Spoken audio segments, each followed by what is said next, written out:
అట్లా కూర్చున్న మనిషి ఉంటే చాలు. అర్థమైందా? కొంచెం కష్టం.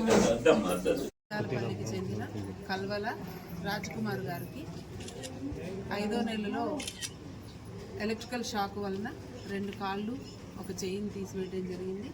ఇది 10వ తారీఖు 5వ నెలలో ఇన్సిడెంట్ జరిగిన తర్వాత మా దృష్టికి 2వ తారీఖు 6వ నెలలో మాకు కంప్లైంట్ రావడం జరిగింది. ఆ కంప్లైంట్ ప్రకారంగా కేసు రిజిస్టర్ చేసిన తర్వాత నాకు ఇది నాన్ గ్రేవ్ కాబట్టి కామన్గా మాట్లాడటం వదిలేస్తాం. తర్వాత కొంత చూస్తే ఆ ఫొటోస్ అవన్నీ చూసిన తర్వాత మేమందరం సబ్ డివిజన్ అందరి తరఫు నుంచి మనం ఏదైనా ఒక హెల్ప్ చేద్దాము. ఈ హెల్ప్ మీడియాలో ఇవ్వటం అనేది ఇంపార్టెంట్ కాదు మాకు, కానీ ఒక చంద్రునికో నూలు పోగులాగా మనం ముందుబడి సహాయం చేసినట్టయితే ఈరోజు సోషల్ మీడియా ద్వారా తర్వాత ఎలక్ట్రానిక్ మీడియా ద్వారా ప్రజలందరికీ కూడా ఈ వార్త పోతే 2 ఆడపిల్లలు ఉన్నారు, ఆయన కదలలేని పరిస్థితి ఉంది. ఎప్పుడు బయటకు వెళ్ళని ఆయన వైఫ్ బయటకు వెళ్ళి ఇప్పుడు పని చేసుకునే పరిస్థితి.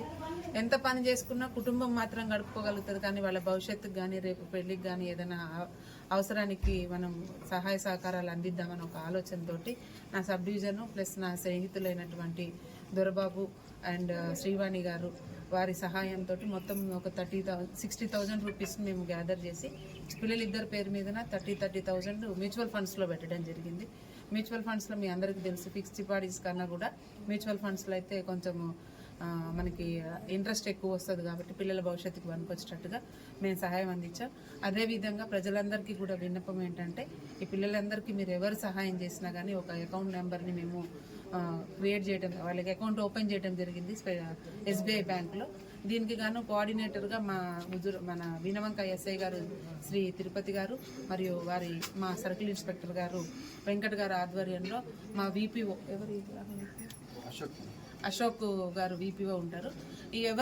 మీరు ఎవరు కూడా అంటే సోషల్ మీడియాలో కానీ ఎక్కడైనా కానీ ఇవాళ ఫేక్ న్యూస్ కూడా వచ్చే అది ఉంటుంది, అది నమ్మకుండా ఉన్నది అంటుంది.